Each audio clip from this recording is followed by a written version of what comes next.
Good afternoon. Welcome to Tuesday, February 25th. In class today, we started by turning in our early stages research doc, which is an assignment we went over and worked on in class yesterday.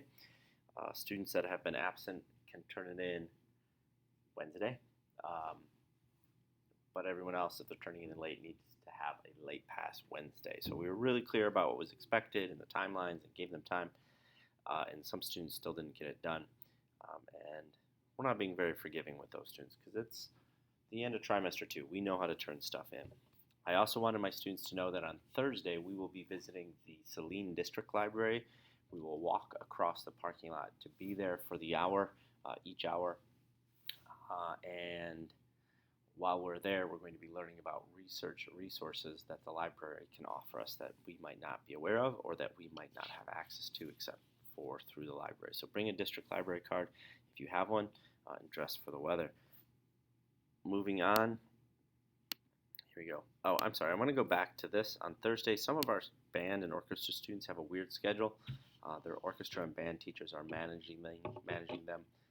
So if they have questions, they should speak to those teachers.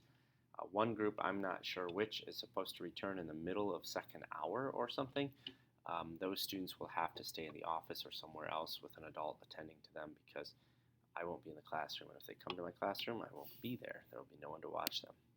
Let's go here. What have we been working on? This talks about our last focus, which is creating analytical questions after identifying areas of research or areas of interest. And then what did we work on today? We created informational questions. So we've been working hard the last 2 days to create and answer analytical questions. Today we answered and created some very basic questions like informational questions about who, what, when, where, how. And you can see some examples here. These are very general. These are more specific to the Hurricane Katrina. And I want my students to generate anywhere between 5 and 10 questions just like the ones you see in front of you on the left. And I want them to answer those questions, those 5 to 10 questions. The idea is that as we learn more and more about our topic, we're better able to clarify our analytical questions that are driving our research and eventually our writing. So these basic questions will give us better analytical questions because we'll better understand the topic once we answer them. I think that is it. That work should go in the composition book. Students should be able to show it to me and say, here's the work I did. We are about 1/3 of the way into our writing of a research paper. I know when we think of writing a research paper, we think of writing and research.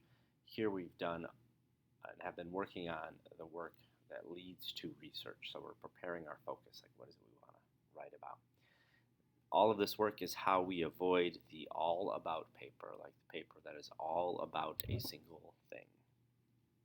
That's it. If you have questions, let me know. If not, have a great day. Cross your fingers for that snow day. I'll see you all on probably Thursday, but maybe Wednesday.